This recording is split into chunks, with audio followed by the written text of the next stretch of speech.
இப்போது சுகாச்சாரியர் சொன்னதில்ல, நான் சொன்ன அந்த நரகங்களை எல்லாம் அவன் கிரமமாக எல்லா துன்பங்களையும் அனுபவித்தே தீர வேண்டும். அந்தந்த பாவங்களுக்கு ஏற்ற மாதிரி அந்தந்த நரக தண்டனைகள் உண்டு. அந்த தண்டனைகளை முறையாக அவன் அனுபவித்து தான் தீர வேண்டும். அப்போ இதுக்கு என்ன விமோச்சனம் என்று கேட்டால், பிராயச்சித்தங்கள் இருக்குது. வேதங்களை சொல்லக்கூடிய பிராயச்சித்தங்களை ஒரு மனிதன் உடம்பு நல்லா இருக்கும் பொழுதே இறப்பதற்கு முன்னே சின்ன பாவங்களுக்கு சின்ன பிராயச்சித்தங்கள், பெரிய பாவங்களுக்கு பெரிய பிராயச்சித்தங்கள் சாஸ்திரங்களில் சொல்லப்பட்டிருக்கிறது. அதனால் நாம் என்னென்ன பாவங்கள் நம்ம செய்திருக்கோமோ அந்த பாவங்களுக்கு ஏற்ற பிராயச்சித்தங்களை ஒரு மனுஷன் செய்து கொண்டால் அவன் பாவத்திலிருந்து விடுபடுகிறான். அப்போ அவன் நரகத்தில் போய் கஷ்டப்பட வேண்டிய அவசியம் இல்லை என்று சுகாச்சாரியார் தெளிவாக சொல்கிறார்.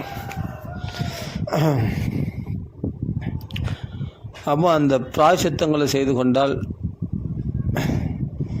அதான் சொல், தோஷஸ்ய திருஷ்வா குரு லாகவம் யதா விஷக் சிகித்சேத ருஜாம் நிதான வித்து. அப்போது மரணத்துக்கு முன்னாடி அந்த இவன் பண்ண பாவத்துக்கு ஏற்ற மாதிரி சின்னதோ பெரிய அதுக்கேற்ற மாதிரி அந்த எந்தெந்த பாவங்களுக்கு ஏற்ற பிராயச்சித்தங்கள்லாம் வேதங்களில் விதிக்கப்பட்டிருக்கிறது. அந்த பிராயச்சித்த காண்டம்னே இருக்குது. அந்த பிராயச்சித்தங்களை அவன் செய்து கொண்டானால் நிச்சயமாக அவன் பாவத்திலிருந்து விடுபடுகிறான் என்று சுகாச்சாரியார் சொன்னார். ஆனால் இதில் பரிசுத்த மகாராஜனுக்கு திருப்தி இல்லை. ஏன்னா பிராயச்சித்தம் இருக்குதுன்றதற்காகவே பாவம் பண்ணி பிராயச்சித்தம் பண்ணிக்கலாம் அப்படின்ற தைரியத்தினாலே மறுபடியும் பாவம் பண்ணுவான் இல்லையா? ஆனால் இவன் பிராயச்சித்தம், அதாவது இங்கே பரிசுத்த மகாராஜா சொல்கிறார், கொச்சின் நிவர்த்ததே அபத்ராத்து கொச்சிச்சரதி தத் புனக பிராயச்சித்தம் அதோ அபார்த்தம் மன்யே குஞ்சர சௌச்சவத்து. இதெல்லாம் ஸ்லோகங்களா மந்திரங்களான்னு தெரில, அருமையான ஸ்லோகங்கள் இதெல்லாம். ஒரு சமயம் இது பாவம்னு தெரிஞ்சு இனிமேல் இந்த பாவம் பண்ணக்கூடாதுன்னு விலகிறான்.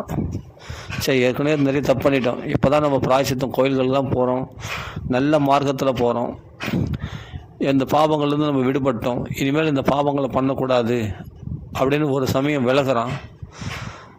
மறுநாளும் என்ன பண்ணால் அதே இச்சையினால் அதே ஆசையினால் மறுபடியும் அதே தவறை செய்கிறான். அவள் பிராயச்சித்தம் பண்ணிக்கிட்டான், கோயில் குளம் போனான், அதுக்கான பிராயச்சித்த காண்டங்களை சொல்லக்கூடிய அந்த கர்மாலாம் செய்து அந்த பாவங்கள்லேருந்து வெளியே வந்துட்டான். ஆனாலும் மறுபடியும் அந்த பாவத்தை செய்கிறான்.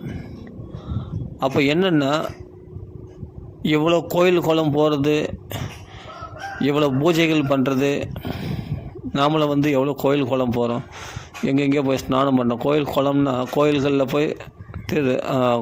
போய் தெய்வ தரிசனம் பண்ணுறோம், தீர்த்த யாத்திரை க்ஷேத்திர யாத்திரை போகிறோம். நம்ம பாவங்களை கழுவதற்காக கங்கையில் போய் ஸ்நானம் பண்ணுறோம், யமுனையில் போய் ஸ்நானம் பண்ணுறோம், எல்லாம் தான் செய்கிறோம். அடுத்த நிமிஷம் வீட்டுக்கு வந்த பிறகு மறுபடியும் அதே பாவத்தை செய்கின்றோம் இல்லையா? அதுதான் இங்கே சொல்கிறது. அப்போ நம்ம வேதத்தில் சொல்லக்கூடிய கர்ம காண்டங்கள் மூலமாகவும் பாவத்தை போக்கிக் கொள்கிறார்கள். அப்படின்னா ஒரு சமயம் பாவத்திலிருந்து விடுபடுறதுக்காக பாவத்தை போக்கிக் கொண்டு பாவத்தில் விடுபடணும்னு நினைக்கிறான். அவன் என்னென்னா விருப்பப்பட்டு பாவம் செய்கிறதில்லை, அவனை பலவந்தப்படுத்தி அந்த மனசானது அவனை பாவத்தை தூண்டுகிறது. அதுதான் அர்ஜுனன் கேட்குறார் கீதையில், பலவந்தப்படுத்தப்பட்டவன் போல் எதற்காக பாவம் செய்கிறான். அதுதான் கீதையில் கிருஷ்ணன் சொல்கிறார், காம ஏஷ குரோத ஏஷ ரஜோகுண சமுத்பவா மகாசுனோ மகாபாப்மா வித்யேன மிக வைரினம். இது எதிரி என்று அறிய. இந்த காமம் குரோதம் தான் ரஜோகுணத்தில் உள்ள தமோ குணத்தில் உள்ள அந்த காம குரோத லோபங்கள் தான் இவனை பாவத்தில் புஷ் பண்ணுறது அப்படின்னு. அப்போ இவன் பிராயச்சித்தம் பண்ணி என்ன பிரயோஜனம்? அப்போ மன்யே குஞ்சர சௌச்சவத்து. இப்போ வேதத்தில் சொல்லக்கூடிய பரிகாரங்கள் மூலமாக பண்ணிக்கிட்டாலும் சரி, இல்லை க்ஷேத்ராடனம் தீர்த்தாடனம் போய் தன் பாவங்களை கழுவினாலும் சரி, மீண்டும் அந்த பாவங்கள் செய்ய வேண்டும் என்ற புத்தியானது அவனுக்குள் இருக்கிற வரைக்கும் அவன் என்னதான் பாவங்களை போக்கிக் கொண்டாலும் பாவம் செய்யணுன்ற புத்தி அவனை விட்டு போகவில்லை அல்லவா? அப்போ அவன் மறுபடியும் பாவம் செய்யத்தான் செய்வான் என்று பரிசுத்தனுடைய கேள்வி. அப்போ மன்யே குஞ்சர சௌச்சவத்து, அவரது யானை குளியல் போல் தான். ஒரு குளத்தில் போய் யானையை குளிப்பாட்டி, ஒரு ஏரி இருக்குது கேரளாவில் பார்த்தா, அந்த ஒரு ஏரி இருக்குது, அங்கே யானைகள்லாம் அதிகமாக இருக்கும், அங்கே குளிப்பாட்டுவாங்க. குளிப்பாட்ட உடனே அது கரையில் வந்தோடனே தன் தலையில் மண்ணள்ளி போட்டுக்கும். யானைகளுக்கு வந்து என்னென்னா மண்ணில் குதூகலம், களிமண்ணில், இப்போது காளைகளுக்கு களிமண்ணில் குதூகலம். அது என்ன தான் குளிப்பாட்டினாலும் அது களிமண்ணில் போய் கொம்புனாலும் குத்தி குத்தி அந்த களிமண்ணில் போய் அது உடம்பை போட்டு பரட்டும். கழுதைகளுக்கு சாம்பலில் அபிமானம், அது சாம்பலில் போய் தன் உடம்பை பரட்டும் கழுதைகள்லாம். அது மாதிரி மனுஷனுடைய சுபாவம் என்னென்னா அந்த பாபத்தில் அபிமானம். இது மாதிரி பௌதிக இச்சைகளில், லோக இச்சைகளில் அபிமானம். அந்த பாவங்கள் செய்யறதில் தான் புத்தி போகும். அப்போ இதில் இந்த வாசனைகள் அவனுக்குள்ளே இருக்கிற வரைக்கும் அப்போ முழுசாக அவன் பாவம் போனதாக ஆகாது. என்ன தான் கோயில் குளம் போனாலும், என்ன தான் க்ஷேத்ராடனும் திருத்தாடனும் போனாலும் அவனுடைய பாவம் முழுமையாக கழிந்ததாக ஆகாது. அந்த பாவம் செய்ய வேண்டும் என்ற எண்ணம் அவனுக்குள்ள வாசனைகளாக ஜென்ம ஜென்மமாக பல பிறவிகளில் அந்த வாசனைகள் ஏறி போயிருக்கு இல்லையா, அது முழுசாக போனால் வழிய இவன் பாவம் முழுமையாக போனதாக ஆகாது இல்லையா. அதுதான் சுகாச்சாரியர் சொல்கிறார். பரிசுத்த மகாராஜா கேள்வி கேட்குறார். ஒரு தடவை பாவம் பண்ணுறான், மறுபடியும் அந்த பிராயச்சித்தம் பண்ணியிருக்கான், மறுபடியும் பார்த்தா அதே பாவம் பண்ணுறான், பிராயச்சித்தம் பண்ணுறான், மறுபடியும் அதே பாவம் பண்ணுறான். அப்போ பிராயச்சித்தம் வேஸ்ட்டு தானே. யானை குளியல் போல குளிச்சிருந்து மறுபடியும் அழுக்கு, மறுபடியும் தள்ள மண்ணள்ளி போட்டுக்கிறது, மறுபடியும் குளிப்பாட்டணும். அப்போது மண்ணிய குஞ்சர சௌச்சவத்து அப்படி சொல்லி சுகாச்சாரியர் சொல்கிறார்.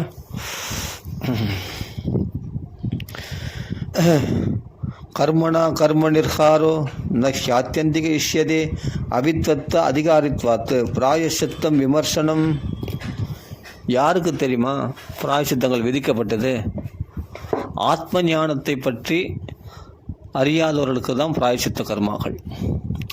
இப்போ இல்லற விஷயங்களில் ஈடுபட்டு கொண்டிருப்பவர்கள், ஆத்ம ஞானத்துக்கு அதிகாரிகளாக இல்லாதவர்கள், அப்படிப்பட்ட பாமர ஜனங்களுக்கு அவர்களுக்கு தான் வேதங்களில் ஒரு காண்டம் பிராயசித்த கர்மாக்கள் விதிக்கப்பட்டிருக்கு. இன்றைக்கி எவ்வளோ பேர் சில பரிகாரம் பண்ணிங்க. இப்போ சனி தோஷம் இருக்குது, ஏதோ ஒரு பாவத்தினால சனி தோஷம், சனி கிரகம் பிடிச்சி ஆட்டுதுன்னு சொல்கிறாங்க. அவனுக்கு என்ன பண்ணுவாங்க? திருநள்ளாறு போயிட்டு வா, அவங்க போய் ஸ்நானம் பண்ணிட்டோம், அது ஒரு பரிகாரம் விதிக்கிறாங்க இல்லையா. அது மாதிரி நவகிரக தோஷம், அதுக்கு போய் என்னென்னா சனீஸ்வரனுக்கு நெய் விளக்கு ஏற்று வேறு ஏதாவது ஒரு பரிகாரம் விதிக்கிறாங்க. இதெல்லாம் யாருக்குன்னா, இதெல்லாம் அஞ்ஞானிகளுக்கு.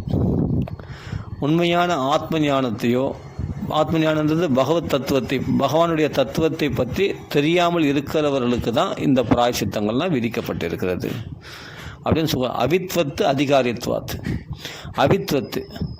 அவித்வத்துனா வித்வத்து, அதாவது என்னென்னா ஆத்ம ஞானத்தை அறியாதவர்களாகிய அந்த அதிகாரிகளுக்கு, அவர்களுக்கு தான் இந்த கர்மாக்கள்லாம் விதிக்கப்பட்டது. கர்மனா கர்ம நிர்காரம். ஒரு கர்மாவால் உணர் கர்மாவால் ஏற்பட்ட தோஷத்தை கர்மாவால் போக்க முடியாது அப்படின்னு சுகாச்சாரியர் சொல்கிறார். ஒரு பாவத்தை செய்த அப்படின்றதுனால செயல்களால் அந்த பாவத்தை போக்க நினச்சா முடியாது. அதனால் அந்த செயல்ன்ற புத்தி, அந்த பாவம்னா போய்டுமே தவிர அந்த செயல்ன்ற புத்தியை போக்க முடியாது. அதுதான் இன்னொரு இடத்துல சொல்கிறார். கல் குடம் இருக்குது, அந்த கல்குடத்தினாலேயே க்ளீன் பண்ண முடியுமா? முடியாது. இல்லை சரி கங்கையிலே போய் ஸ்நானம் பண்ணாலும் அந்த குடம் இருக்குது, உள்ளே கல் இருக்குது, அந்த கல்லில் மேலே இருக்கிற குடத்தை மட்டும் க்ளீன் பண்ணால் உள்ளே இருக்கிற கல் இருக்கு இல்லையா, அந்த மது, அதை கீழே கொட்டாமல், அதை வெளியே எடுக்காமல் வெறும் குடத்தை மட்டும் க்ளீன் பண்ணுறதுனால உள்ளே இருக்கிற கல் அப்படியே இருக்குது. உள்ள ஒரு அரை குடமோ முக்கால் குடமோ கல் இருக்குது, அந்த கல் கீழே ஊற்றாமல் அந்த கற்கோடத்தை மட்டும் ஒருத்தன் க்ளீன் பண்ணால் அது எப்படி அது க்ளீன் ஆகும்? அது மாதிரி வெளிப்புறமாக இருக்கக்கூடிய பாவங்களை மட்டும் போக்கிட்டால் அந்தரங்கமாக மனசில் வாசனைகளாக ஏறி போயிருக்கிற அந்த பாவ வாசனைகள் அவனுக்குள்ளே இருக்கிற வரைக்கும் வெளிப்புறமாக அவன் பாவ கர்மாக்களை, அவன் செய்த பாவ வினைகளை மட்டும் அழிக்கிறதுனால ஒரு பிரயோஜனமும் இல்லை அப்படின்னு சொல்கிறார். இன்னொரு இடத்துல சொல்கிறார், மூங்கில் புதரை எரிப்பது போல. மூங்கில் புதரை எப்படின்னா, மூங்கில் காட்டு தீயினால் எரிக்கப்படுகிறது, அந்த மூங்கில் புதரை எரிஞ்சிடும். ஆனால் அதனுடைய மூங்கிலுடைய வேறானது பூமியில் ஊன்றி தான் இருக்கிறது. அப்போ மறுபடியும் அந்த மூங்கிலுடைய கட்டையை சேவி விட்டால் மறுபடியும் துளுத்து வரப்போகுது, மறுபடியும் இன்னொரு மரங்களாக வரப்போகுது. அப்போ மேல்புறமாக தான் அது எரிக்கப்பட்டதே ஒழிய அதனுடைய வேறானது பூமிக்குள்ளே பாய்ஞ்சிருக்கிறது போல் நமக்குள்ளே இந்த பாவம் செய்யணுன்ற வாசனையானது வேரூன்றி இருக்கிறது நம்ம ஹிருதயத்தில். அப்போ அதை போக்குறதுக்கு என்ன வழி?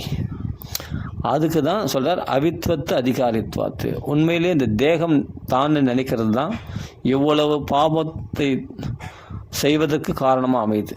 ஆத்ம ஞானம் இல்லாததால் தான், பகவானுடைய தத்துவத்தை அறியாதனால்தான். பகவானுக்கும் நமக்கும் உள்ள ரிலேஷன்ஷிப் என்னன்னா, பகவான் பரமாத்மா, நாம் ஜீவாத்மா. அவனுக்கும் நமக்கும் அனாதியான உறவு இருக்கிறது. அந்த உறவை பிரிக்கவே முடியாது. உறவே நமக்கு இங்கு ஒழிக்க முடியாது. அந்த பகவத் தத்துவத்தை ஒருத்தன் நல்லா விசாரித்து அறிந்து இந்த பாகவதத்தை படிச்சுட்டு பாகவத்தில் பகவானுடைய தத்துவங்களை ஒருத்தன் விசாரித்து அறிந்தானால் இந்த அஞ்ஞானத்திலிருந்து விலகினால் ஒழிய அவன் பாவங்களிலிருந்து விலக முடியாது. வெளிப்புறமாக பிராயச்சித்த கர்மாக்கள் செய்யலாம், தீர்த்தாடலும் போகலாம், சேத்திராடலும் போகலாம், எல்லாம் பண்ணலாம். ஆனாலும் அவனே அதான் ஒரு வார்த்தை சொல்லலாம், திருடனாய் பார்த்து திருந்தாவிட்டால் திருட்டை ஒழிக்க முடியாது. ஒரு பாட்டு இருக்கு இல்லையா? அது மாதிரி நமக்கா ஆத்ம விசாரம் பண்ணி இந்த தேகம் நான் இல்லை, நம்ம ஆத்மா, இந்த தேகத்தினால் செய்யக்கூடிய செயல்களால் நம்ம பந்தப்பட்டு விடுகிறோம், ஆத்மாவை மறந்து விடுகிறோம் இந்த அஞ்ஞானத்தினால அப்படின்னு ஒருத்தன் தெரிஞ்சு தெளிவு பெறணும். அதுதான் இங்கே சொல்லியிருக்கு. அவித்வத்து அதிகாரித்வாத்து பிராயசித்தம் விமர்சனம். அப்படிப்பட்ட ஆத்ம ஞானத்தை தெரியாதவர்களாகிய சாதாரண மக்கள் பாபத்தை போக்கினதுக்காக இந்த கிரியைகள்லாம் வேதத்தில் சொல்லப்பட்டிருக்கு. இப்படிப்பட்ட அஞ்ஞானிகளுக்காக தான் இந்த கர்ம காண்டங்கள்லாம் சொல்லப்பட்டிருக்கு. கர்ம காண்டங்களில் இருக்கக்கூடிய பிராயசித்தங்களை செய்து கொள்ளும்படி மகரிஷிகளால் விதிக்கப்பட்டிருக்கிறது. அப்போது சரி, இது போகிறதுக்கு என்ன பண்ணலாம் அப்படின்னா அடுத்த ஸ்டெப்பு சொல்கிறார். ஒருத்தன் தபஸை கடைப்பிடிக்கணும். தபஸ்ன்றது என்னன்றது பகவத்கீதையில் பகவான் சொல்லியிருக்காரு. வாக்கால் செய்யக்கூடிய தபஸு, மனசால் செய்யக்கூடிய தபஸு, உடலால் செய்யக்கூடிய தபஸ். இந்த முக்கரணங்களால் செய்யக்கூடிய தபஸுனால ஒருத்தன் எப்படியாப்பட்ட பாவத்தையும் மூங்கில் புதரை நெருப்பெரிக்கிற மாதிரி எரிச்சிட முடியும். இது தபஸுனால் செய்ய முடியும். ஆனால் பாவ வாசனைகள் இருக்கும். அதுதான் அந்த ஒரு முறையை சொல்கிறாரு. ஃபஸ்ட்டு அந்த முறையும் தவிர்க்கிறார் பரிசுத்து. அதெல்லாம் செய்தால் கூட ஆனாலும் அவனுக்குள்ள அந்த வாசனை போகிறதுக்கு என்ன வழி அப்படின்னா ஒரே வழி இருக்குது, பக்தி மார்க்கம்தான். பகவானுடைய குணங்களை பற்றி பேசும்போது தான் நம்ம தீய குணங்கள்லாம் நம்மளை விட்டு வெளியே போகும். பகவானுடைய நற்குணங்களை பற்றி பேச பேச அந்த நற்குணங்களில் மனசு உழலும் போது தான் நமக்குள்ளே இருக்கிற மனசில் இருக்கிற அந்த வாசனைகள்லாம் எரிஞ்சு சாம்பல் ஆகிடும். அந்த பக்தி தபசனால், பிரம்மச்சரியத்தினால, புலனடக்கத்தினால, மன அடக்கத்தினால, தியாகம் பண்ணுறதுனால, சத்தியத்தை கடைபிடினால, யமநியமங்களை கடைபிடிக்கிறதுனால, இவைகளாலெல்லாம் நம்ம நல்லா காலைல எழுந்து நல்லா ஸ்நானம் பண்ணி சுத்தமாக இருக்கிறதுனால மட்டும் ஒரு மனுஷன் பாவத்தை விட முடியாது. பாவம் செய்யணுன்ற எண்ணத்தை விட முடியாது. பாவங்கள் போகும். ஒருத்தன் அதான் சொல்கிறேன், தபசா பிரம்மச்சரியேன தமேனச்ச சமேனச்ச தமேனச்ச தியாகேன சத்திய சௌச்சாப்பியம் யமேன நியமேனச்ச. தபசுனால, பிரம்மச்சரியத்தினால, இந்திரியங்களை அடக்கிறதுனால, மனசை அடக்கிறதுனால, தியாகம் பண்ணுறதுனால, சத்தியத்தை கடைபிடிக்க, சௌச்சங்களை கடைபிடிக்கிறதுனால. சௌச்சம்னா ஆச்சாரமாக நல்லா ஸ்நானம் பண்ணுறது, திரிகால ஸ்நானம் பண்ணுறது. அது மாதிரி யமேன நியமேனச்ச, யமங்கள் நியமங்கள் கடைப்பிடிக்கிறதுனால தேகவாக் புத்திஜம் தீரா தர்மக்ஞா ஸ்ரத்தையான் விதா சிவந்தியகம் மகதவி வேணுகுல்மம் இவானலக. உடலாலையும் மனசாலையும் வாக்காலும் செய்த பாவங்கள் எல்லாத்தையுமே ஒரு மூங்கில் புதரை நெருப்பு எரிக்கிற மாதிரி இந்த தபசு பிரம்மச்சரி இந்த நியமங்களை ஒருத்தன் கடைப்பிடிச்சான்னு சொன்னால் அவன் மூங்கில் புதரை நெருப்பு எரிக்கிற மாதிரி அவன் பாவங்கள்லாம் எரிஞ்சு சாம்பலாக்கி விடுகிறது. ஆனால் பாவம்லாம் எரிஞ்சு சாம்பலாகிடும், ஆனால் பாவம் செய்யணுன்ற புத்தியை போக்காது அப்படின்ட்டு சுகாச்சாரியர் சொல்கிறார். அப்போ என்ன பண்ணணுன்னா அதுக்கு இன்னொரு வழி இருக்குது. அது என்ன சொல்கிறாருன்னா கேச்சித்துன்னு ஒரு பதம் போடுறார். யாரோ சில பாக்கியவான்கள் தான் மனுஷியானம் சகஸ்ரேஷு கஷ்டத் எதிர்தேசத்தையே. மனுஷன் 1000 யாரோ ஒருத்தன் தான் மனுஷர்களுக்குள்ளே மோட்சம் அடையணும்னு பிரயத்தனம் பண்ணுறான். அந்த மோட்சானின்னு பிரயத்தனம் பாவங்களை போக்கி கொள்ள வேண்டும் பிரயத்தனம் பண்ணுறான் வச்சுங்க. அதுலேயும் வேறு சாதனைகள் தபசு பிரம்மச்சரி இதெல்லாம் கடைப்பிடிக்கிறான், யோகம்லாம் கடைப்பிடிக்கிறான், யமநியமங்கள்லாம் கடைப்பிடிச்சு அஷ்டாங்க யோகத்தை பயிற்சி பண்ணுறான். ஆனால் யாரோ சில பாக்கியவான்கள் தான் பக்தி மார்க்கத்துக்கு வரணும்னு ஆசைப்பட்றாங்களாம்.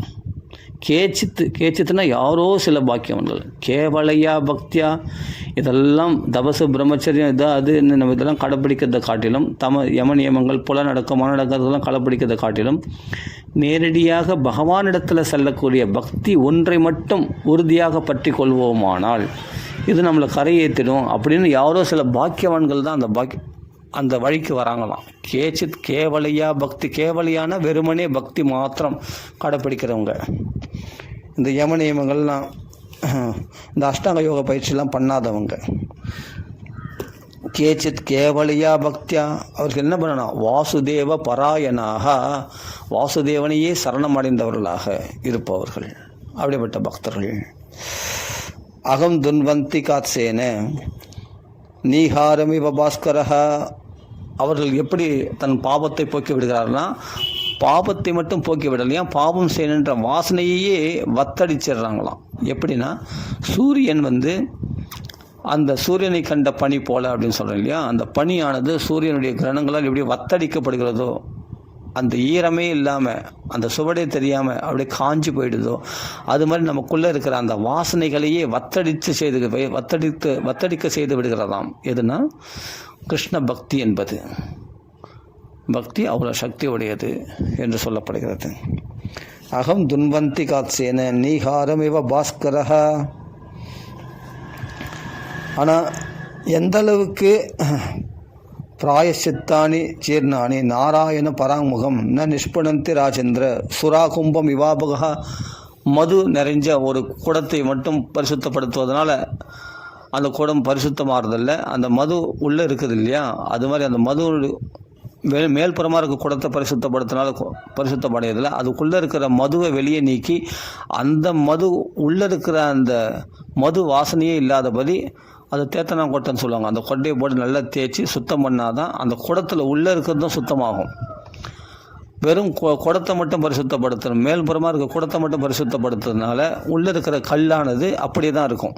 அது மாதிரி ஒரு மனுஷன் வெளிப்புறமாக பாவங்களை தபசு பிரம்மச்சரியம் இதெல்லாம் புலநடக்கம் மன இதெல்லாம் என்னென்னா வெளிப்புறமாக சுத்தம் பண்ணுறது. ஆனால் அவனுக்குள்ளே இருக்கிற வாசனைகளை போக்குறதுக்கு கிருஷ்ணனுடைய குணங்களை பற்றி பேசுறது, கிருஷ்ணன் நாமங்களை சங்கீர்த்தனம் பண்ணுறது தான் ஒரே வழி என்று சுகாச்சாரியர் சொல்கிறார்.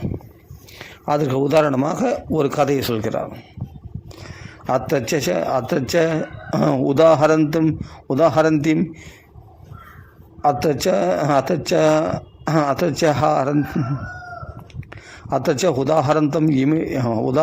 இமம் இதிகாசம் புராதனம் அத்தச்சோதாஹரந்திம் இதிகாசம் புராதனம் தூதானம் விஷ்ணு யமயோ சம்வாதஸ்தம் நிபோதமே.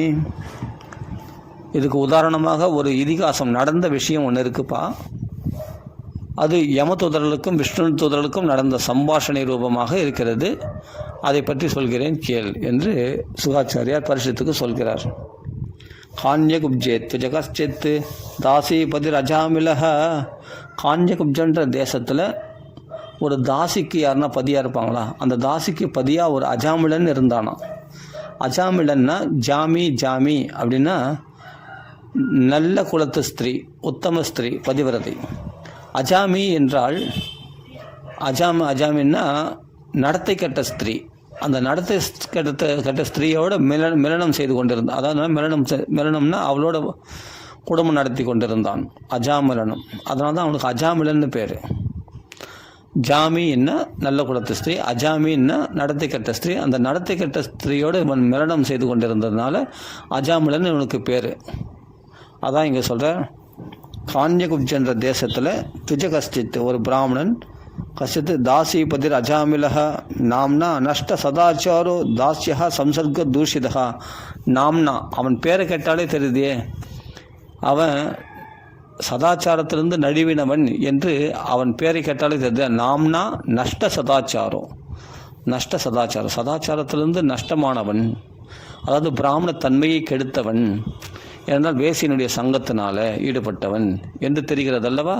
அதான் இங்கே சொல்கிறார். நாம்னா நஷ்ட சதாச்சாரோ தாஸ்யாக சம்சர்க தூஷிதா. எதனால் கெட்டுப்போனான் என்றால் சம்சர்க தூஷிதா, சேர்வாருடைய தோஷம்தான், பழக்க வழக்கங்கள் இருக்க பற்றியா, கெட்ட ஃப்ரெண்ட்ஸுகளோடு சேர்ந்தால் கெட்ட பழக்கம் வருது, நல்ல ஃப்ரெண்ட்ஸுகளோடு சேர்ந்தால் நல்ல பழக்கம் வருது.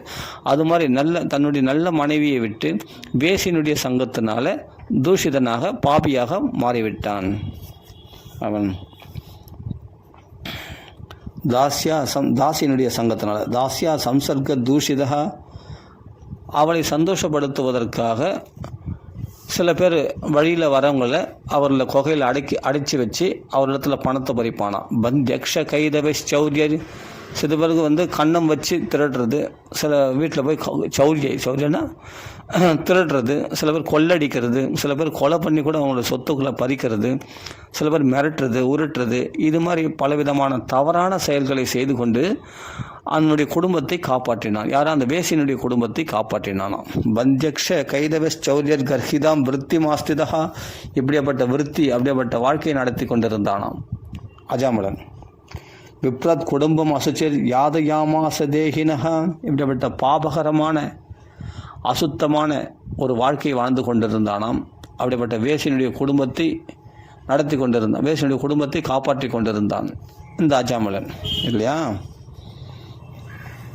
ஏவம் நிவசதஸ்தஸ்ய லாலயானஸ்ய தத்சுதான் காலோ அத்தியகான் மகான் ராஜன் நஷ்டாசித் ஆயுஷத் சமாஹா தஸ்ய பிரபயசா புத்ரா தசதேசம் து யோ அவமஹ பாலோ நாராயணோ நாம்னா பித்ருஷ்ச தைதோ புருஷம். இப்படி இவன் என்ன பண்ணால், இவனுக்கு 10 புத்திரர்கள் இருக்கிறார்கள். அதில் கடைசி பிள்ளையிடத்தில் அதிகமான பாசம் கொண்டிருந்தான். அந்த குழந்தையினுடைய மழலை சொல்ல கொஞ்சி கொலாவி கொண்டு அது சாப்பாடு விட்டுறது, தண்ணி கொடுக்குறது, இப்படி அந்த குழந்தை இடத்துல கடைசி பிள்ளையிடத்தில் செல்லமாக கொஞ்சி கொலாவி கொண்டு அதிலேயே காலத்தை கழித்து விட்டான். அந்த குழந்தைகளை கொஞ்சத்துலையும் இந்த வேசியினுடைய சங்கத்திலையும் இப்படியே ஒரு மரணம் வரப்போகுதுன்றது ஒரு மனுஷனுக்கு 88 வயசு வரைக்கும் இப்படி அஞ்ஞானத்தினால காலத்தை போக்கினானாம். அந்த குழந்தை கொஞ்சத்திலேயே அவனுக்கு மனம் ஈடுபட்டிருந்தது, அதிகமான பாசம் காட்டியிருந்தான். அந்த கடைசி பிள்ளையினுடைய பேர் நாராயணன் என்று பெயரிட்டிருந்தான். பாலோ நாராயணோ நாம்னா பித்ரஷ்ட தைதோ புருஷம், தன் தாய் தந்தையர்களுக்கு ரொம்ப பிரியமுள்ளவனாக அந்த குழந்தையானவன் இருந்தானாம். அப்படி இருக்கும்போது அவனுக்கு என்ன ஆச்சு, 88 வயசாயிடுச்சு. ஆனால் இன்னும் அவன் தன் செய்த பாவங்களுக்கு பிராயச்சித்தம் தேடிக்கொள்ளவில்லை. பின்னாடி சொல்ல போகிறாங்க, நல்ல அப்பா அம்மாவை கைவிட்டுட்டான். பிராமண குலத்தில் அப்பா அம்மாவுக்கு வேறு உறவினர்களும் கிடையாதான். அவர்களை இவன் தான் கடைசி காலத்தில் காப்பாற்றணும். அவர்களுக்கு எந்த ஒரு உதவியும் செய்யாமல் அப்பா அம்மாவை கைவிட்டுட்டு அப்பா அம்மாவுடைய சொத்துக்கள்லாம் கொண்டு வந்து இந்த வேசியினுடைய குடும்பத்தை காப்பாற்றின்னு இருந்தான். அது மட்டும் இல்லை, கட்டின மனைவி அழகான நல்ல குலத்து மனைவி மகா பதிவிரதை, அப்படிப்பட்ட பிராமண குலம் பெண்ணாகிய அவளையும் அனாதையாக விட்டு விட்டான். அப்பா அம்மாவையும் அனாதையாக விட்டுட்டான். அவருடைய சொத்துக்களை மட்டும் அபகரிஷன் வந்து பலவந்தப்படுத்தி இந்த தாசியினுடைய குடும்பத்தை ரட்சித்தான். தாசியானவள் எப்படி பணம் கொடுத்தால் தானே சேர்த்துப்பா, அதனால் எல்லா சொத்துக்களையும் அவளுக்கே செலவு செய்தான். இதுபோல் ஒரு பிராமணன் செய்யத்தகாத வேலையெல்லாம் செய்தான். மதுபானம் சாப்பிட்றது, சூதாடுறது, நியாயதோ அந்நியாயதோ, நியாயமாக சம்பாதிச்சோ இல்லை அந்நியாயமாக பொருளை திருடியோ கொள்ளடிச்சோ எப்படியோ அந்த வேசியினுடைய குடும்பத்தை காப்பாற்றி கொண்டு வந்தான். எத்தனை நாள் இந்த உடம்புல ரத்தம் சுருன்ற வரைக்கும் தானே இதெல்லாம் எல்லாருடைய பொருளையும் சுருட்ட முடியும். ரத்தம் சுருண்டி போச்சுன்னா ஒன்றும் பண்ண முடியாது. அப்போ இவன் பிராமண தன்மையே கெடுத்து விட்டான், எல்லாரையும் கைவிட்டுட்டான். கடைசியில் என்ன ஆச்சுன்னா யமதூதர்கள் வந்து விட்டார்கள். அப்போ காய்ச்சல் இட்ட காலாக இருக்கும்போது, உடம்பு சரியில்லாமல் படுத்து கொண்டு இருக்கும்போது மனைவி எல்லாம் இவனை விட்டு போய்விட்டார்கள். ஏன்னா கடைசி காலத்தில் இவர்கள் யாருமே இவனை திரும்பி பார்க்கவில்லை. அவனுடைய பிள்ளைகளும் திரும்பி பார்க்கவில்லை. 9 பிள்ளைகளும், அவனுடைய வேசியும் திரும்பி பார்க்கவில்லை. எல்லாரும் இவந்த கொடுமைகளை பார்க்க சகிக்காமல் அவர்கள் வீட்டை விட்டு வெளியே போய்விட்டார்கள். கடைசியில் இவன் மூச்சு இழுத்துண்டு இருக்கு. யமதூதர்கள் மரணம் கிட்ட நெருங்கிவிட்டது. யமதூதர்கள் இவன் உயிரை பறிப்பதற்காக 3 யமதூதர்கள் பாசத்தை போட்டு அவன் இருதயத்திலிருந்து அந்த உயிரை பறிக்கிறார்கள். பறிக்கும்போது இவன் திணறுகிறான். அந்த யமதூதர்களை பார்த்த உடனே இவன் மலமூத்திர விசர்ஜனை பண்ணி அப்படியே அலறுகிறான். அலறும்போது புத்திரனை பார்த்து கூப்பிட்றான். புத்திரன் சிறு பையன், அங்கே 10வது பிள்ளையானவன், மிக சிறுவன். அவன் விளையாட்டு பருவத்தில் இருக்கக்கூடியவன். சில பிள்ளைகளோடு விளையாடி கொண்டிருக்கிறான். விளையாடி கொண்டிருக்கும்போது அவர்கள் அந்த குழந்தையை பார்த்து கூப்பிட்றான், நாராயணா அப்படின்னு மனமுருகி கூப்பிடுறான். இந்திரியங்கள் கலங்க கூப்பிடுறான், பயத்தினால கூப்பிடுறான். அந்த யமதூதரில் பார்த்து அப்போ கூட பிள்ளையிடத்துல பாசம், பிள்ளையிடத்தில் உள்ள பாசத்தினால நாராயணான்னு அழைத்த உடனே 4 விஷ்ணு தூதர்கள் அங்கு பிரத்யக்ஷமாகி விட்டார்கள். பிரத்யக்ஷமாகி அந்த யம தூதர்கள் போட்ட பாசத்தை தன்னுடைய கத்தியினால் அறுத்தெறிந்து விட்டார்கள். அப்போ அவர்கள் கேட்கிறார்கள், நீங்கள் யார்? உபதேவர்களா, சித்தர்களா? நீங்கள் எந்த லோகத்தில் இருக்கிறீர்கள்? எவ்வளவு அழகாக இருக்கிறீர்கள்? எவர்களோ கண்ணங்கரையில் இருக்கிறார்கள். யார்? யம தூதர்கள்லாம் கருப்பாக இருக்கிறார்கள். இவர்களை பார்த்தா சியாமல வர்ணத்தோட நீல சியாமல வர்ணமாக அழகாக இருக்கிறாங்க, பார்க்குறாங்க. எந்த லோகத்தில் இருக்கிறீர்கள்? சங்கு, சக்கரம், கதை, பத்மம், வில்லு, அம்பு இவைகள்லாம் தாங்கி கொண்டிருக்கிறார். அப்படிப்பட்ட 4 திருக்கரங்களோடு காட்சி அளிக்கிறார்கள் இவர்கள். அப்படிப்பட்ட 4 விஷ்ணு தூதர்கள் வந்து விட்டார்கள். இவர்களும் 3 பேர், அவர்கள் 4 பேர் ஆயுதங்களோடு வந்திருக்காங்க. பார்த்து நீங்கள் உபதேவர்களா அல்லது சித்தர்களா, யார் நீங்கள்? கிண்ணர்களா, தேவர்களா என்று கேட்டார்கள். அவர்கள் அதற்கு பதில் சொன்னார்கள்,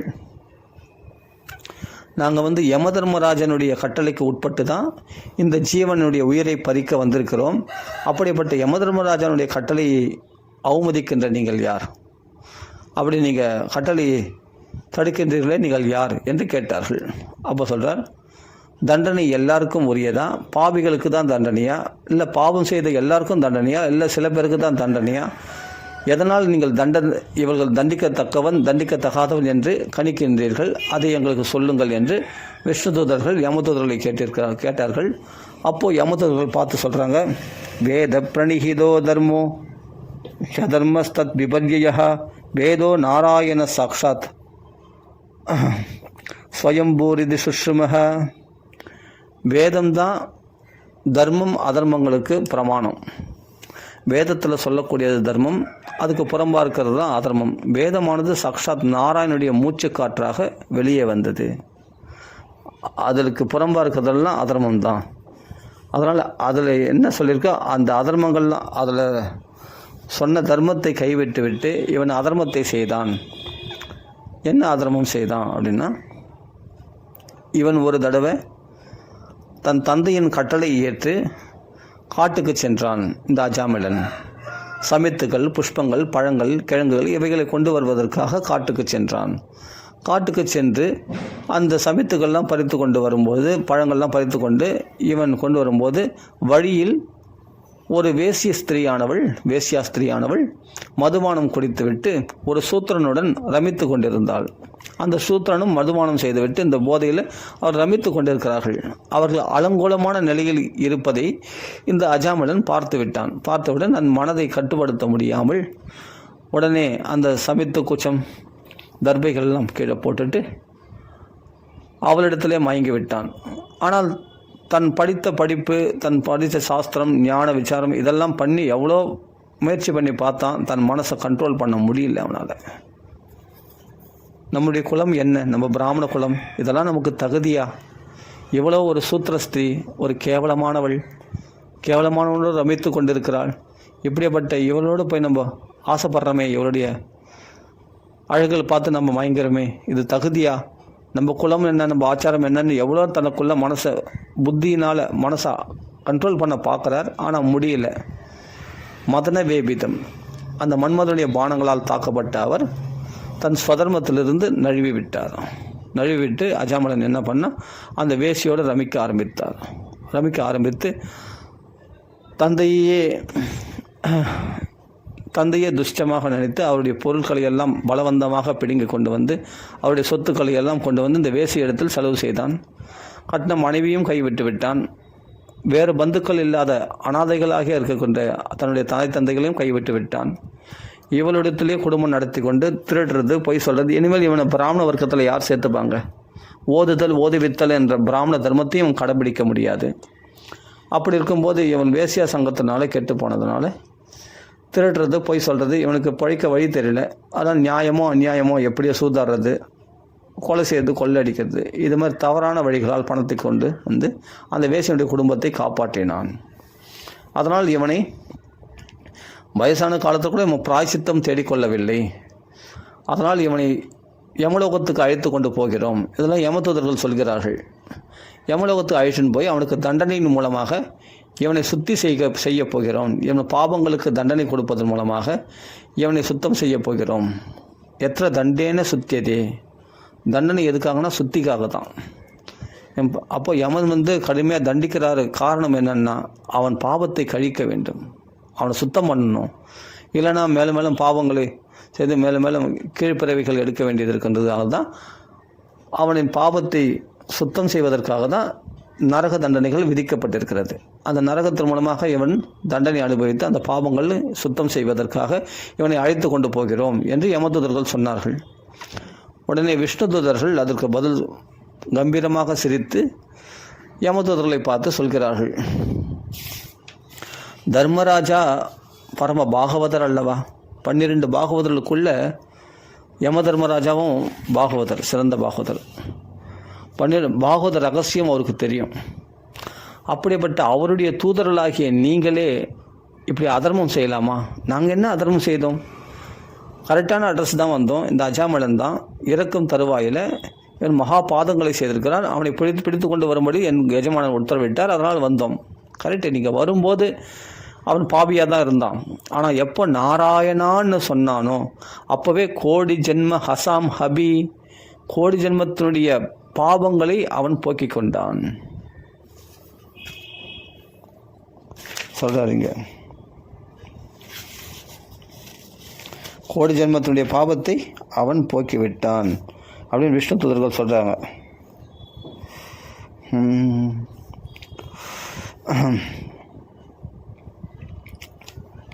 அயம் ஹி கிருத நிர்வேஷோ ஜென்ம கோட்டிய ஹசாம் அபி யத்யாஜஹாரி விபஷோ நாம ஸ்வஸ்தேனம் ஹரேஹே. எந்த வியாஜத்தினாலையும் எந்த காரணத்தை கொண்டோ ஏதோ புத்திரன் நினச்சி சொன்னானோ, இல்லை யாரையோ பகவானை நினச்சி சொன்னாலும் சரி, புத்திரன் நினச்சி சொன்னாலும், எதையோ நினச்சின்னா அவனா பகவான் நாமத்தை சொல்லிட்டானா ஸ்வஸ்தேனம் ஹரேஹே, மங்களகரமான பகவானுடைய நாமத்தை சொல்லிட்டா அது மங்களத்தை தான் உண்டு பண்ணும், அது அமங்கலத்தை உண்டு பண்ணாது, அவனை நரகத்தில் கொண்டு போய் தள்ளாது. அதனால் நல்லா புரிஞ்சுக்கிங்க. நீங்கள் சாது, அப்படிப்பட்ட தர்மராஜா, தர்மத்தின்படி நீதி வழங்குகிறவர், அவருடைய தூதர்களாகிய நீங்கள் அதர்மம் செய்யலாமா? தர்மராஜாவுடைய சபையில் அதர்மம் பிரவேசிக்கலாமா? அவன் வரும் வரைக்கும் அவன் பாவியாக தான் இருந்தான். ஆனாலும் பார்த்தா இப்போ நாராயணான்னு சொன்னதுலேருந்து அவன் கோடிக்கணக்கான ஜென்மங்களில் செய்த பாவங்களெல்லாம் அவனை விட்டு போய்விட்டன. இது உங்களுக்கு தெரியலன்னா உங்கள் எஜமானனாகி யம தர்மராஜனிடத்தில் போய் கேட்டு தெரிந்து கொள்ளுங்கள் அப்படின்னு சொல்கிறார்.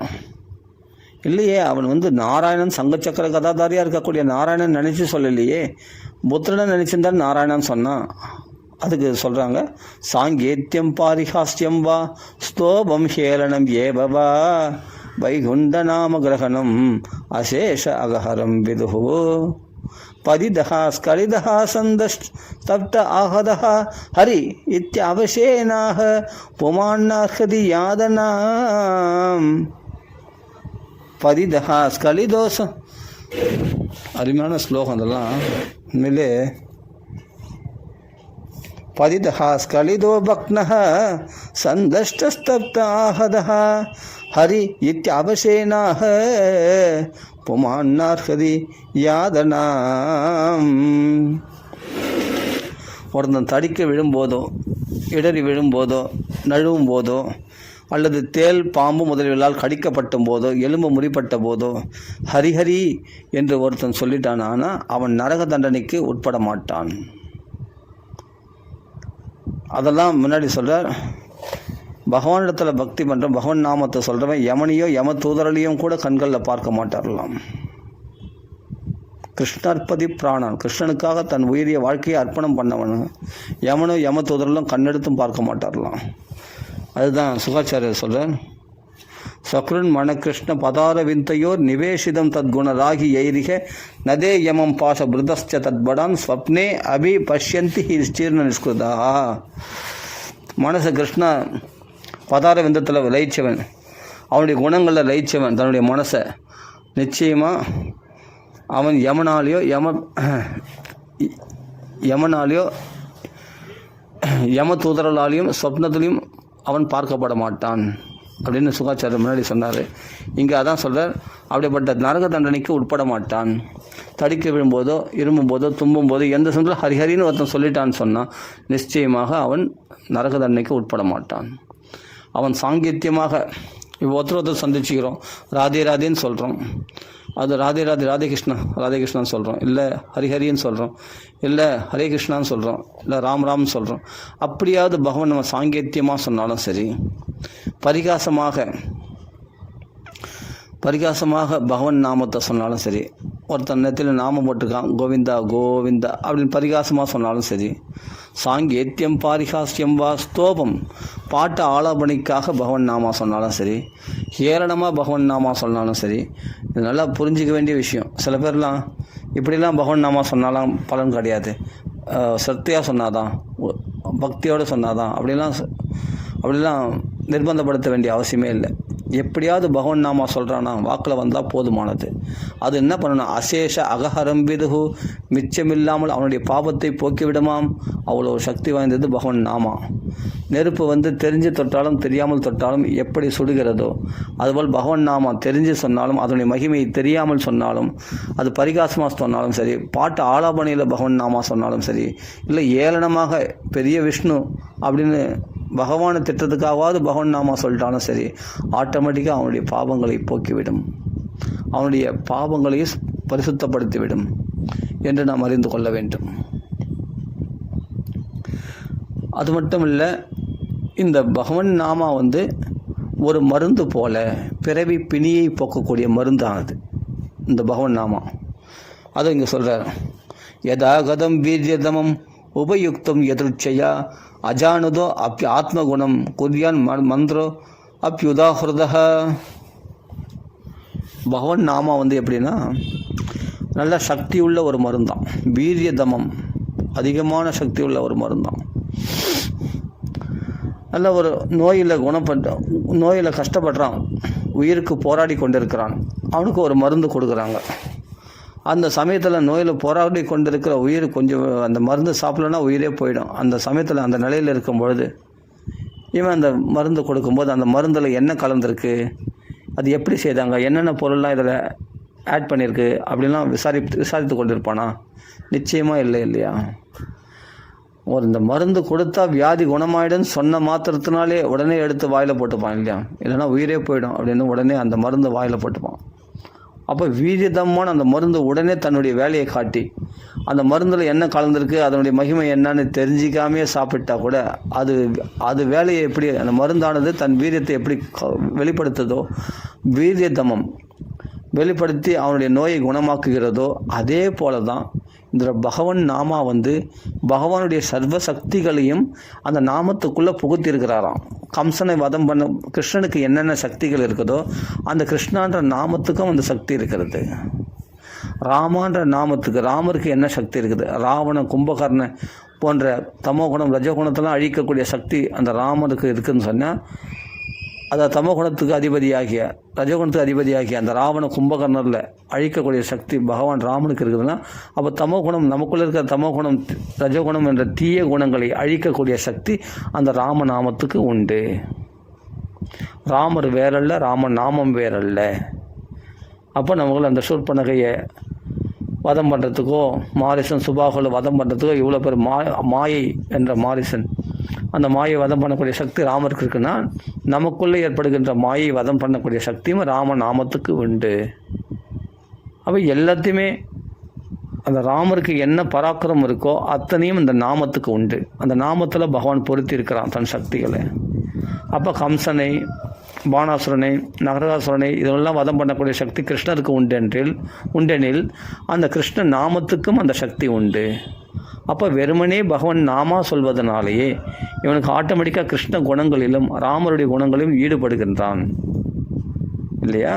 அதனால் பகவான் நாமா தெரிஞ்சு சொன்னாலும் தெரியாமல் சொன்னாலும், நீ எந்த நிலையிலிருந்து சொன்ன, நீ அஜ்ஞானாத் உத்தம ஸ்லோக நாமயத்து சங்கீத்திதம் அகம் பும்சோ தகேதேதோ யதானலகா. ஒரு குழந்தைக்கு வந்து என்னென்னா நெருப்பு தொட்டால் சுடணும்னு தெரியாமல் போய் தொட்டுச்சு. அப்போ அந்த நெருப்பு சுடக்கூடாது இல்லையா? சுரியல்னு வீறிட்டு அழுது அந்த குழந்தை. அப்போ தெரிஞ்சு தொட்டாலும் தெரியாமல் தொட்டாலும் நெருப்பு சுடத்தான் செய்யும். அவள் பகவன் நாமா நீ உணர்ந்து சொன்னாலும் உணராமல் சொன்னாலும் தெரிஞ்சு சொன்னால் தெரியாமல் சொன்னாலும், ஏன் நீ அசுத்தமாக இருந்து சொன்னாலும் சரி சுத்தமாக இருந்து சொன்னாலும் சரி, பாத்ரூம்லேருந்து சொல்லலாம், லெட்டின்லேருந்து சொல்லலாம், எங்கே இருந்தாலும் பகவன் நாமா சொன்னாலும் சரி, இல்லை ட்ரெயினில் போகும்போது பஸ்ஸில் போகும்போது எங்கேயாவது நடந்து போகும்போது பகவன் நாமா சொல்லி கொண்டு இருந்தாலும் நாமா வந்து அசுத்தமாகாது, நாமா நம்மை பரிசுத்தப்படுத்தும் அப்படின்னு. எப்படி வீரியமான ஒரு மருந்தானது தெரிஞ்சு சாப்பிட்டாலும் தெரியாமல் சாப்பிட்டாலும் அது நம்ம வியாதி குணமாக்கி விடுகிறதோ அது போல் உடனே இவன் உயிர் பிழைத்து விடுகிறான். அப்பா இந்த மருந்து சாப்பிட்டவொடனே உயிர் பிழைச்ச. எதனாலனா அந்த வைத்தியர் கொடுத்த மருந்து ஏன் சாப்பிட்றோன்னா அந்த வைத்தியர் மேலே உள்ள நம்பிக்கை. இவர் நோயை குணமாக்க வந்த வைத்தியர் அவர் கொடுத்த மருந்தை பற்றி விசாரிக்காமல் உடனே சாப்பிட்டுறான். அப்போ ஒரு நோய் குணமாயிடுது. இந்த அருமையான உதாரணம் இது. கண்டிப்பாக அதை நம்புகிறேன் இல்லையா? அப்போ மகரிஷிகள்லாம் இந்த இந்த டாக்டரை விட பல மடங்கு திவ்ய ஞான திருஷ்டி உடையவர்களாகிய மகரிஷிகள் எவ்வளோ லட்சங்கள் நம்மளை விட லட்ச மடங்கு கோடி மடங்கு அதிகமான சிறந்த ஞானிகளாகிய அப்படிப்பட்ட வியாசர் வால்மீகியால் சொல்லப்பட்ட இந்த ராமா கிருஷ்ணன்ற நாமத்தினர் அப்போ எவ்வளோ சக்தி இருக்குன்னு யோசிச்சு பாருங்கள். அதுக்கு மகானுடைய வாழ்க்கை தான் நிதர்சனம். ஹரிதாஸ் தாகூர், சைதன்ய மகாபிரபு, சாக்ஷாத் பகவானே சைதன்ய மகாபிரபுவும் வந்தார், நித்யானந்தர், ஹரிதாஸ் தாகூர், ஸ்ரீதர பண்டிதர், ஸ்ரீவாச பண்டிதர், அது மாதிரி எவ்வளோ மகான்கள்லாம் தன் வாழ்க்கையில் அது கடைபிடித்து காட்டியிருக்காங்க. போதேந்திராள், ராகவேந்திர சுவாமிகள், இந்த நாமத்துடைய மகிமையை சொல்லாத மகான்களே கிடையாதுன்னு சொல்லலாம். அவ்வளோ பேர் தன் வாழ்க்கையில் இந்த நாமத்தை அவ்வளோ உச்சஸ்தரத்தில் நாமத்தை சங்கீர்த்தனமாக ஜபமாக ஜபித்து கொண்டு உலகம் முழுதும் நாம பிரச்சாரம் செய்து கொண்டு எல்லாருக்குமே இந்த பெரிய ஒரு ராஜபாட்டியை நமக்கு காட்டியிருக்கிறார்கள். அதனால் இது வீரியமுள்ள மருந்து. இதில் என்ன கலந்துருக்கு, இது எப்படி செயல்படும், அதெல்லாம் நம்ம யோசிக்க வேண்டியதில்லை. சாப்பிடுன்னு சொன்னால் சாப்பிட வேண்டியது தான், அவ்வளோதான். நாம சொல்ல வேண்டியது தான். அது எப்படி சொல்லணும், சிரத்தையோடு சொல்கிறியா அசிரத்தையோடு சொல்கிறியா, அஜ்ஞான உத்தம ஸ்லோகம் நாம எத்து. அதெல்லாம் தெரிஞ்சு சொன்னாலும் தெரியாமல் சொன்னாலும், ஸ்ரத்தையோடு சொன்னாலும் அஸ்ரத்தையோடு சொன்னாலும், அப்போது புத்திரனை நினச்சி சொன்னதுனாலேயே அவன் மரணத்திலிருந்து விடுபட்டுட்டான். இப்போ விஷ்ணுதூர்கள் காப்பாற்றிட்டாங்க. அப்போ நாம் ஸ்ரத்தையோடு சொன்னால், முழு நம்பிக்கையோடு சொன்னால் எவ்வளோ பலன் யோசித்து பாருங்கள். அந்த அளவுக்கு நாம மகிமையே இந்த அஜாமல வாக்கியத்தில் விஸ்தாரமாக சொல்லப்பட்டிருக்கிறது. அருமையான சரித்திரம், ரொம்ப பிடிக்கும் எனக்கு. இது எவ்வளோ படித்தாலும் சலிக்காது. திருப்பி இந்த அஜாமல வாக்கியம் படிக்கணும் போல் ஆசையாக இருக்கும். அப்படியேப்பட்ட அருமையான சரித்திரம் இது. எப்படி சொல்லியிருக்காங்க பாருங்கள். நாம இப்படி தான் சொல்லணும் அப்படி தான் சொல்லணும்னு கிடையாது. இதுக்கு நியமமே கிடையாது. எல்லாத்துக்கும் நியமம் உண்டு, கட்டுப்பாடுகள் உண்டு. ஆனால் இதுக்கு மட்டும் எந்த ரெஸ்ட்ரிக்ஷனும் கிடையாது. எப்போனா ராம ராம ராம ராம ராம ராம ராம ராமன் பகவான் நாம சொல்லிக்கிட்டே இருக்கலாம். ஆனால் இது என்ன பண்ணால் பெரிய பலனை கொடுக்குது. நம்ம பாவங்களை மட்டும் போகல, பாவம் செய்யணுன்ற அந்த வாசனையும் எரித்து சாம்பலாக்கிறது. எப்படின்னா சூரியனை கண்ட பனி போல் அந்த பனியை வத்தடிக்கிறது போல் நம்ம பாவ வாசனைகளையும் வத்தடிக்க செய்கிறது. அருமையான சரித்திரம். அப்புறம் விஷ்ணு தூதர்கள் இதெல்லாம் சொல்கிறார்கள்.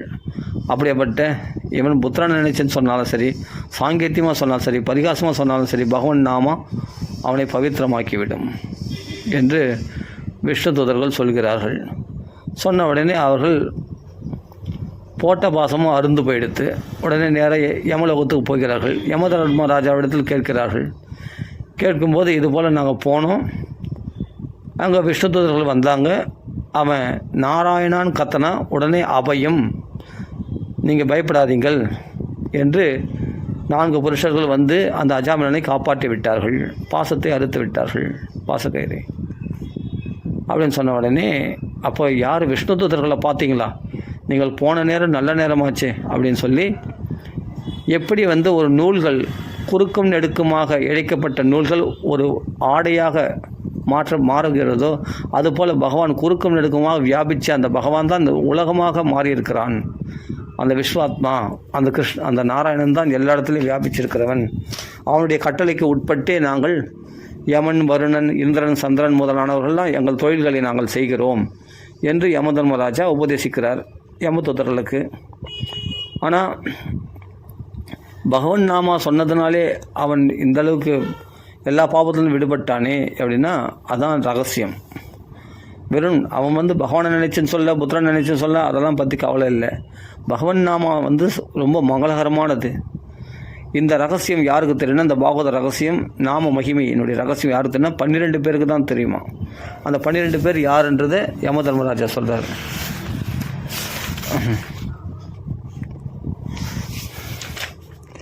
ஸ்வயம்புர் நாரதர் சம்புகு குமார கபிலோ மனுகு பிரஹ்லாதோ ஜனகோ பீஷ்மோ பலிர் வையா சகிர் வையம். ஸ்வயம்புர் யாருக்கு? பிரம்மதேவருக்கு தெரியுமா, நாரதருக்கு தெரியுமா, சம்புனா சிவபெருமானுக்கு தெரியும், குமாரனா சனத்குமாரருக்கு தெரியும், கபில வாசுதேவருக்கு தெரியும், ஸ்வயம்பு மனுவுக்கு தெரியும், மனுனா ஸ்வயம்பு மனுவுக்கு தெரியும், பிரகலாதனுக்கு தெரியும், ஜனக மகாராஜா சீதனுடைய அப்பாவாகிய ஜனக மகாராஜுக்கு தெரியும், பீஷ்மருக்கு தெரியும், பலி சக்கரவர்த்திக்கு தெரியும், வையா சகீர் அப்படின்னா சுகாச்சாரருக்கு தெரியும். அதுக்கு பிறகு வயம், கடைசியில் தன்னை சொல்லிக்கிறார், வினயமா யம தர்மராஜனாகிய எனக்கும் தெரியும். இந்த 12 பேருக்கு தான் இந்த பாகவத ரகசியம் தெரியும். துவாதசைதே விஜானீமோ தர்மம் பாகவதம் படாகா குஹ்யம் விஷுத்தம் துர்போதம் எம் ஞாத்வா அமிர்தம் அஷ்ணுதே. அதனால் ரொம்ப சுத்தமானது, இது விசுத்தமானது, ரொம்ப ரகசியமானது. அப்படிப்பட்ட ஞானம், இந்த ஞானத்தை நாங்கள் மட்டுமே அறிவோம் என்று யம தர்மராஜா தன் தூதர்களுக்கு சொல்கிறார். அதனால் யார் கிருஷ்ணனை மனதால் நினைக்கல, கிருஷ்ணன் திருவடிகளை மனசால் நினைக்கலையோ, ஜிக்வான பக்தி பகவத் குணநாமதேயம், எவன் நாக்கானது பகவானுடைய குணங்களை பற்றி பேசலையோ, நாமத்தை சொல்லவில்லையோ, சேதஸ்யன்ன ஸ்மரது தச்சரணாரவிந்தம், எந்த மனசானது பகவானுடைய சரணாரவிந்தங்களை தியானிக்கலையோ, கிருஷ்ணாய நோ நமதி யஸ்சரை ஏகதாபி, ஒரு தடவையாவது கிருஷ்ணா உனக்கு நமஸ்காரம் அப்படின்ட்டு இந்த தலையானது, எந்த தலையானது வணங்கலையோ, தான் ஆணையத்வம் அசுதோ அகிருத விஷ்ணு கிருத்தியான்னு, அப்படிப்பட்ட அவர்களை தான் நாம் தண்டிக்கிறதுக்கு நம்மளுக்கு அதிகாரம் உண்டு. வாக்குனால் பகவான் நாமத்திய குணங்களையே பேசாதவர்களும், அதே சமயத்தில் மனசினால் கிருஷ்ணன் திருவடிகளை நினைக்காதவர்களும், ஒரு தடவையாவது தலையை பகவான் கிருஷ்ணா உனக்கு ஒரு நமஸ்காரம்னு ஒரு தடவையாவது பகவானை வணங்காதவங்களும், அவர்களை தான், இப்படி வணங்காதவர்கள் யாரோ அவர்களை தான் நம்ம தண்டிக்க அதிகாரம் உண்டு. இவர்களை, இப்படிப்பட்ட விஷ்ணு பக்தர்களை கிருஷ்ண பக்தர்களை தண்டிக்கிறதுக்கு நமக்கு அதிகாரம் கிடையாது. அவர்களை பகவான் பார்த்து கொள்கிறான் என்று தெரிந்து கொள்ளுங்கள் அப்படின்னு சொல்லி, தக் சம்யதாம் ச பகவான் புருஷ புராணோ, என்னை தயவுசெய்து புராண புருஷனாகிய பகவான் நாராயணன் என்னை மன்னிக்க வேண்டும்.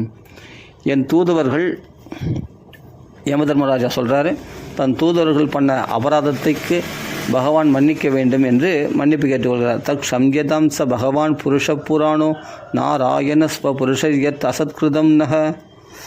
அப்படிப்பட்ட தன் குழந்தைகளை அப்பா மன்னிக்கிறது போல உங்களுடைய சேவகர்களாகிய உங்கள் பக்தர்களாகிய எங்களை மன்னியுங்கள், என்னுடைய தூதர்கள் செய்த தவறுகளை தயவுசெய்து மன்னியுங்கள் என்று யம தர்மராஜா கேட்டுக்கொள்கிறார். ஸ்வாநாமகோ ந விதுஷாம் ரச்சிதாஞ்சலீனம் சந்திர்கரியசி நமக் புருஷாய பூம்னே. ஒரு நமஸ்காரம் பண்ணாலே பகவான் சந்தோஷம் அடைகிறான். அப்படிப்பட்ட தன்னை சார்ந்தவர்களாகிய உங்களை சார்ந்தவர்களாகிய ஸ்வானாமகோ, உங்களை சார்ந்தவர்களாகிய உங்களுடைய சேவகர்களாகிய எங்களை மன்னியுங்கள் என்று பகவானிடத்தில் பிரார்த்தனை பண்ணுகிறார் யம தர்மராஜா. அதனால் உங்களுக்கு ஒரு கைகூப்பி நமஸ்காரம் பண்ணுறதே போதுமானது. அப்படிப்பட்ட உங்களுக்கு நம புருஷாய பூம்னே, அப்படிப்பட்ட புருஷோத்தம் பகவான் நாராயணா உங்களுக்கு நமஸ்காரம் பண்ணுறேன்னு மன்னிப்பு கேட்டுக்கொள்கிறார் யம தர்மராஜா. அப்போ சொல்கிறார், புத்திரோபச்சாரிதா, புத்திரனை நினைச்சுன்னு பகவான் நாமா சொன்னதுனால கூட அவன் மோட்சத்தை அடைந்து விட்டான். பத்தியா, கடைசியில் என்னென்னா இந்த அஜாமிளன் என்ன பண்ணுறான்னா, இந்த யமதூதர்கள் விஷ்ணு தூதர்கள் நடந்த சம்பாஷணையை கேட்டார் இல்லையா, இது என்ன சொப்னமா இல்லை உண்மையா சித்த பிரம்மையா? விஷ்ணு தூதர்கள் யமதூதர்கள் வந்தாங்களே, என்னை கயிறு கட்டி இழுத்து போய் பாதாள லோகத்துக்கு அழைச்சின்னு போகிறதுக்கு வந்தாங்களே அந்த விஷ்ணு தூதர்கள், இந்த யமதூதர்கள், அந்த யமதூதர்கள் இப்போ எங்கே போனாங்க? என்னை காப்பாற்றினார்களே அந்த விஷ்ணு தூதர்கள் இப்போ எங்கே போனாங்க? இப்போ நான் கேட்ட தர்மங்கள்லாம் உண்மைதானா? ஆச்சரியமாக இருக்கிறதே. நான் இந்த வேசி தான் என்னுடைய உறவு என்றும், இந்த வேசியுடைய பிள்ளைகளாகிய இந்த 10 புத்திரர்கள் என்னுடைய உறவர்கள் என்று நினைத்தேனே. இவர்களை கூப்பிட்டால் கூட இவர்கள் ஒருத்தர் கூட காதலை வாங்காமல் நம்ம கண்டுக்காமல் போயிட்டாங்க. இவர்கள் எல்லாம் என்னை காப்பாற்றவில்லையே. அப்போ நமக்கு உறவினர்கள் யாரோ இருக்கிறார்கள் போல இருக்கே. அப்போ நம்மளுடைய உண்மையான வீடு இதில் போல இருக்க வைகுண்டம்னு ஒரு வீடு இருக்குது. நம்மளை காப்பாற்றும் நமக்கு தாய் தந்தை லக்ஷ்மியும் நாராயணன் தான் நம்ம தாய் தந்தை போல இருக்குது. அந்த லக்ஷ்மி நாராயணனுடைய புத்திரர்களாகிய அந்த விஷ்ணு தூதர்கள் தான் நம்முடைய உறவினர்கள் போல இருக்கிறதே. அப்போ நம்மளுடைய உறவினர்கள்லாம் எங்கேயோ இருக்கிறாங்க. நம்ம இவர்களை அல்லவா உறவுகள் என்று நினைத்து கொண்டிருந்தோம் இத்தனை நாள் அஞ்ஞானத்தினால. ஆஹா, இனிமேல் இந்த வேசியா சங்கம் கூடாது என்று தெரிந்து கொண்டு நான் எப்படியாப்பட்ட ஒரு தன்னை நினைத்து வருந்துகிறார். குலத்தை நான் தூஷணம் பண்ணிட்டேன், நான் பிராமணத்தன்மையே கெடுத்து விட்டேன், அப்பா அம்மாவை கைவிட்டுட்டேன், கட்ட மனைவியை கைவிட்டுட்டேன், மகா பாபியாகிய நான் அவள் கொடுத்த சாப்பாடு இந்த மலத்தை தின்ற போல தின்று கொண்டு நான் அசுத்தமான என் வாழ்க்கையை நடத்தி கொண்டிருந்தேன். நான் செய்யாத பாவமே கிடையாது, அவ்வளோ பாவங்கள் செய்திருக்கிறேன். அப்படிப்பட்ட சித்திரகுப்தனே கை ஒழிஞ்சு போச்சான், அவ்வளோ பாவங்கள் செய்திருக்கோம். அதை தான் எங்களுக்கு நினைச்சு வருந்துறாரு. தன் தவறை குறித்து வருந்தி இனிமேல் சகல ஜீவராசிகளுக்கு நான் எவ்வளோ கொலை செய்திருக்கேன், கொள்ளையடிச்சிருக்கேன், எவ்வளோ இம்சை பண்ணியிருக்கேன், அவர்களிடத்தில் நான் நட்பு பாராட்டி கொண்டு சகல ஜீவராசிகளும் அன்பு செலுத்தி கொண்டு நான் பகவானை சங்கீர்த்தனம் மூலமாக நாம சங்கீர்த்தனம் மூலமாக பகவானை வழிபடப் போகிறேன் என்று நேராக கங்கை கரைக்கு போய் அனவரதும் நாராயண நாராயண நாராயண நாராயண நாராயண நாராயணன் பகவான் நாமா சொல்லிக்கொண்டு, அது விஷ்ணு தூதர்கள் முன்ன மறைஞ்சிட்டாங்க இல்லையா, மறுபடியும் அந்த விஷ்ணு தூதர்கள் தோன்றி அவர்களை அஜாமிலனை விமானத்தில் அழைத்து கொண்டு போகிறார்கள் வைகுண்டத்துக்கு. ஒரே பிறவிலும் மோட்சம் அடைந்தான் அஜாமிலன். அதான் நாமத்துடைய மகிமை. அப்போ இதுதான் யமதூதர்களை பார்த்து யமதூதர்களை பார்த்து யமதர்மராஜா சொல்கிறார், பார்த்தீங்களா, புத்திரனை நினைச்சுன்னு சொன்னதுனாலே அவன் மோட்சம் அடைந்து விட்டான் பத்தியா அஜாமிலன். இதிலிருந்து தெரிஞ்சிக்க பகவான் நாமத்துடைய மகிமையே அப்படின்னு சொல்கிறார். இனிமேல் அப்பத்திலேருந்து யமதர்மராஜா சொன்னதுலேருந்து யமதூதர்கள் அந்த விஷ்ணு பக்தர்களை ஏறெடுத்து பார்க்குறதுக்கும் பயந்து நடுங்கிறாங்களாம். நாம் அவங்கள கொல்றது இருக்கட்டும், நம்மை அவர்கள் கொண்டு விடுவார்களோ என்று பயந்து கொண்டு சந்தேகப்பட்டு அந்த இடத்துல கூட ஒரு நமஸ்காரம் பண்ணிட்டு போயிடுறாங்களாம். அந்த விஷ்ணு பக்தர்கள் இருக்கிற இடத்து திசைக்கே ஒரு நமஸ்காரம் பண்ணிவிட்டு அந்த பக்கமே திரும்பி பார்க்காம போயிடுறாங்களாம். யாரும் இந்த யமதூதர்கள் அந்த பக்கமே திரும்பி பார்க்காம போய்விடுகிறார்கள் எல்லாமே, அந்த யமதூதர்கள் எல்லாம். ஏனெனில் அந்த விஷ்ணு பக்தர்கள் பகவானால் நேரடியாக ரட்சிக்கப்பட்டிருக்கிறார்கள், தண்டிக்கிறதுக்கு நமக்கு அதிகாரம் கிடையாது என்று யமதூதர்கள் விலகி போய்விடுகிறார்கள். இப்படியாப்பட்ட இந்த சரித்திரத்தை அருமையான சரித்திரம், இந்த நாம மகாத்மியம் சொல்லக்கூடிய சரித்திரம். இது மட்டும் என்னென்னா வியாசர் சொன்னது கிடையாது, சுகாச்சாரியாருக்கு அகஸ்தியர் சொன்ன சரித்திரமாக இது. அதாவது மலைய பர்வத் விந்திய பர்வதம் மலைய பர்வதம், அந்த மலைய பர்வதத்துக்கு அடியில் சாலக்கிராம சிலையை வழிபட்டு கொண்டிருந்தார் அகஸ்திய மகரிஷி, அர்ச்சனை செய்து கொண்டிருந்தார். அப்போ அந்த நாமத்தினால் பகவான் நாமத்தினால் அர்ச்சனை செய்து கொண்டிருக்கும் போது அந்த சமயமாக பார்த்து சுகாச்சாரியர் போயிருக்கிறார். அந்த சமயம் அவர் சொல்லியிருக்கார், இந்த நாமத்தினால் அர்ச்சனை பண்ணுறனே, இந்த நாமத்துடைய மகிமை எத்தகையது தெரியுமா? இதுக்கு ஒரு உதாரணம் சொல்லணும். அஜாமிலனுடைய கதையை அந்த சுகாச்சாரியருக்கு அருமையாக விளக்கி சொன்னாராம் இந்த அகஸ்தியரானவர். அதனால் இந்த அகஸ்தியரிடத்தில் பெற்ற உபதேசம் இது நாம மகிமை உபதேசம், இந்த அஜாமில வாக்கியானம் என்று பரிஷத்துக்கு சுகாச்சாரியார் சொல்லி முடிக்கிறார். அப்படிப்பட்ட அருமையான சரித்திரம் எத்தனை தடவை படித்தாலும் சலிக்காது. எவ்வளோ அருமையான சரித்திரம். அதில் நிறைய விஷயங்கள் இருக்குது, ஸ்லோகமாக சொல்லலாம்.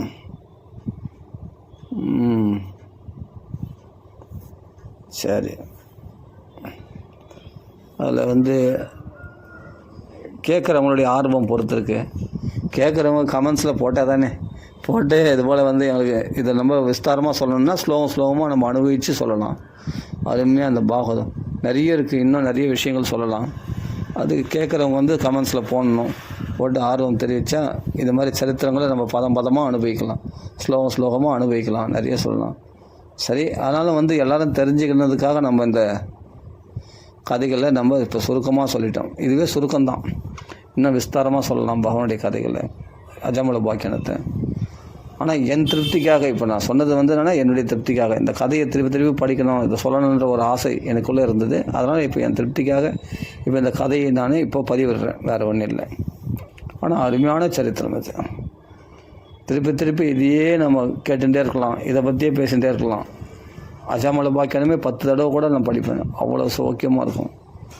அந்த நாம மகிமை கேட்கும்போது எப்படி பகவன் நாமா சொன்னால் அந்த பகவானுடைய சக்தி முழுவதும் அதில் வெளிப்படுத்தக்கூடியதுன்னு சொல்லும்போது அதை நம்ம வாழ்க்கையிலையும் அனுபவிக்கும் போது இந்த நாமத்துக்கு எவ்வளோ பவர் பற்றியா பல அதிசயங்கள் நடந்திருக்கு இந்த நாம கீர்த்தனம் பண்ணும்போது, நாம ஜபம் பண்ணும்போது. கொஞ்சம் நெஞ்சம் இல்லை, நிறைய. இதெல்லாம் சத்தியமான விஷயம். ஆனால் நாம நாக்கில் வர்றது தான் பெரிய விஷயம். அனவர்தமும் ராம ராம ராமன் நாக்கில் வருமா? வந்துச்சுன்னா பாக்கியசாலி நம்ம. பகவானுடைய கிருபா கடாட்சத்துக்கு பாத்திரம் ஆகிட்டோம் நம்ம, நிச்சயமாக. மகானுடைய அனுகிரகத்துக்கும் பாத்திரம் ஆகிட்டோன்னு தெரிஞ்சுக்கிட்டோம். ஆனால் சாதாரண விஷயம் இல்லை பகவான் நாமா சொல்கிறது. சொல்லிட்டா நம்ம பாக்கியசாலி. இன்னும் சில ஸ்லோகம்லாம் சொல்கிறதுக்கு ஆசையாக இருக்குது. டைம் ஆகிடுது அப்படின்னு பார்த்தேன், வேறு ஒன்றும் இல்லை. இன்னும் நிறைய ஸ்லோகங்கள் இருக்குது, முக்கியமான ஸ்லோகங்கள்லாம் அருமையாக. இந்த அஜாமல பாக்கியத்தில் 3 அத்தியாயம் அஜாமல பாக்கியானம்.